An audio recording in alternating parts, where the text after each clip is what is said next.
নমস্কার বন্ধুরা, আমার আরেকটি নতুন ব্লগে তোমাদের সবাইকে স্বাগত। যারা আগের ভিডিওটা দেখেছো তারা জানো আগের দিন আমরা লুম্বিনী ঘুরেছিলাম। আজ এখন আমরা পোখরায়। হ্যালো, আমরা লুম্বিনী থেকে ৬-৭ ঘন্টা জার্নি করে চলে আসলাম পোখরাতে। পোখরার হোটেলের নাম হচ্ছে হোটেল ট্রিপ পোখরা। তো এখন আমরা জাস্ট ঢুকেছি, কিন্তু এখন ডিনারের টাইম মোটামুটি হয়ে গেছে, তো আমরা ডিনার করে আসবো, তারপরে আমরা তোমাদের এই রুমটাকে দেখাবো। হ্যালো এভরিওয়ান, কেমন আছো সবাই? আশা করি ভালো আছো, সুস্থ আছো, স্বাভাবিক আছো, আর অলওয়েজ জাস্ট ফাটাফাটি আছো। তো তোমরা সবাই জানো আমরা নেপালে ঘুরতে এসেছি। তো আজকে আমরা রয়েছি পোখরাতে। তো আমাদের হোটেলটার নাম হচ্ছে হোটেল ট্রিপ পোখরা। রুমটা বেশ বড়, দুদিকে বেড রয়েছে, এই জানলাটার পেছনে একটা বারান্দা আছে। এছাড়া আলমারি, ড্রেসিং টেবিল, এছাড়া এক্সট্রা দুটো চেয়ার, টেবিল, টিভি সব কিছুই আছে। যদিও টিভি দেখবার প্রয়োজনীয়তা আমাদের কখনোই হয় না, সেই সময়টাই তো পাই না। বারান্দাটা বেশ লম্বা, চলো একটু বারান্দাটার দিকে যাই। এখানে রয়েছে সুন্দর ব্যালকনি, যেখানে আমি সকালে দাঁড়িয়ে এক কাপ কফি খাবো। সুপ্রভাত বন্ধুরা, ঘুম থেকে উঠেই তৈরি হতে শুরুই করছিলাম, ঠিক সেই সময় হোটেলের ছাদ থেকে রিজু আমাদের ডাকলো। বাবা, এখানে কি ঠান্ডা! মানে ছাদে এসছি, এখান থেকে বরফের পাহাড়টা খুব কাছে দেখা যাচ্ছে। রেডি হচ্ছিলাম, এখনো কিচ্ছু করিনি। রিজু সকাল সকাল ব্রাশ করতে করতে ছাদে চলে এসেছিল। ওয়েদারটা বেশ ক্লিন ছিল, খুব সুন্দর পাহাড়ের রেঞ্জটা দেখা যাচ্ছিল, তাই আমাদের ডাকলো, আমরাও চলে আসলাম। তোমরা যারা এই ভিডিওটা দেখছো, আশা করি এই মুহূর্তে ঘরে বসে বরফের পাহাড় দেখার আনন্দটা নিশ্চয়ই উপভোগ করতে পারছো। কি সুন্দর না বরফের পাহাড়টা! অনেকদিন বাদে বাদে যখন কোনো হিল স্টেশনে এসে বরফের পাহাড় দূর থেকেও দেখা যায়, এটা তো অনেকটা রেঞ্জ দেখা যাচ্ছে। একটু দেখা গেলেও যেন মনে হয় বেশ একটা আলাদা একটা আনন্দ লাগে। নেপালের যে ফেমাস লেক পেভা লেকটা এইখানে ভিডিওতে দেখা যাচ্ছে কিনা বুঝতে পারছি না। এই যে এইটা আমাদের পুরো এই হোটেল থেকে এখানে দেখা যাচ্ছে, হোটেল থেকে এই লেক, আর উল্টো দিকে পুরো পাহাড়ের বরফের পাহাড়ের রেঞ্জ। আজ 29 ডিসেম্বর। ও মাই গড, আমি চোখটা তাকাতে পারছি না, একটু সানগ্লাসটা দে প্লিজ। আজ 29 ডিসেম্বর, রবিবার। আমরা পোখরার সাইট সিনগুলো করতে বেরিয়েছি। সামনে একটা চায়ের দোকান, ওখানে চা খাচ্ছি, চা একটু ছোটো মোটা কিছু স্ন্যাক্স খেয়ে নিয়ে বেরিয়ে যাব। পিছনে দেখো পুরো বরফের রেঞ্জ, তোমরা কতটা দেখতে পাচ্ছ আমি জানি না, আমি দেখতে পাচ্ছি। এখন অনেকটাই মেঘে ডেকে গেছে, আরও সকালবেলায় দারুণ ক্লিয়ার ছিল। তাহলে একটা ডিম, দুটো, তিনটে, আর ওদের তিনটে সিদ্ধ ডিম, বয়েলড আন্ডা দিয়া, আর এই তো আপনি ডালা। মোটামুটি নিজের মতো করে সব গুছিয়ে বাগিয়ে খেয়ে নিলাম।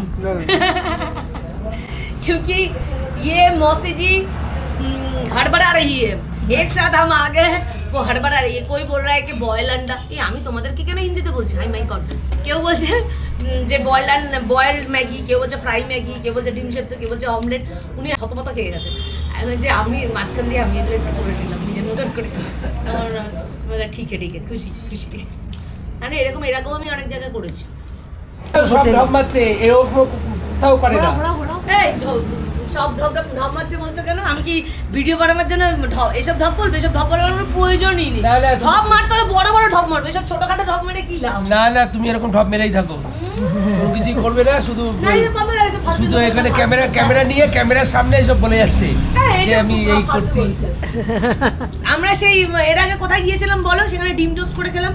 ডিম টোস্ট মানে বোঝেন, এর আগে একটা জায়গায় গেছি, সেখানে ডিম টোস্ট করতে বলেছি, সে বলে যেটা আমি করেছিলাম সেটা তুমি তোমার নামে চালিয়ে দিচ্ছ। বাড়িতে জীবনে ডিম টোস্ট করতেই পারলাম না। তোমার ব্লগ চ্যানেল বলে তুমি যা খুশি চালিয়ে দেবে। যাই হোক, এ তো গেল ঠাট্টা মশকরার কথা, তবে আমি কিন্তু কোনো মিথ্যে কিছুই বলিনি। চলুন আপনাদের প্রথমেই নিয়ে যাই বিন্ধ্যবাসিনী টেম্পলে।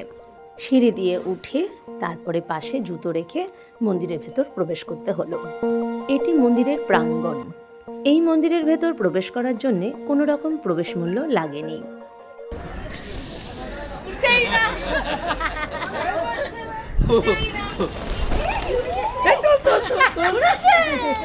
মন্দিরের প্রাঙ্গণে দাঁড়িয়ে চারপাশটা ঘাড় ঘোরাচ্ছি আর আমি মুগ্ধ হচ্ছি। কি সুন্দর প্রাকৃতিক সৌন্দর্য।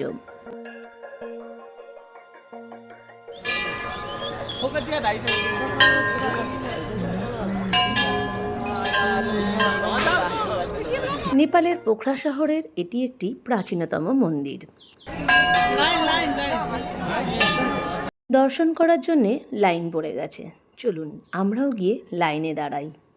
এই মন্দির প্রাঙ্গণেই একদিকে যেমন শিব মন্দির, রাধাকৃষ্ণের মন্দির, আর একদিকে রাম সীতার মন্দিরও আছে।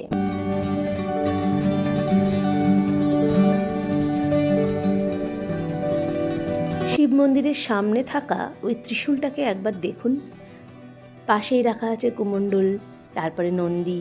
সত্যি কি অদ্ভুত লাগছে দেখতে, দেখে মনে হচ্ছে পুরো সোনায় মোড়া, কিন্তু আমরা জানি এটা সোনার নয়, গোল্ডেন রং করা।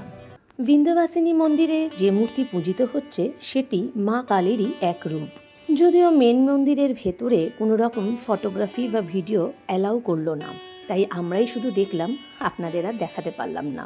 এই টপ ভিউটা দেখার জন্যে মন্দিরের পাশেই একটি সিঁড়ি ছিল, সেটাতে আমরা উঠে পড়লাম আর এই সুন্দর দৃশ্যটা উপভোগ করলাম।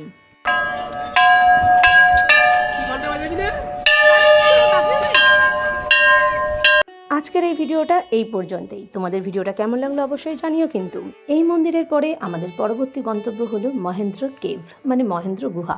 ওইখানেই এবার আমরা চলে যাব। তাহলে পরের ভিডিওতে থাকছে মহেন্দ্র গুহা এবং তাকে নিয়ে ঘিরে আমাদের কিছু অভিজ্ঞতা। এখন তবে আসি, কেমন? ভালো থেকো, সুস্থ থেকো, সাবধানে থেকো। দেখা হবে পরের ভিডিওতে খুব তাড়াতাড়ি।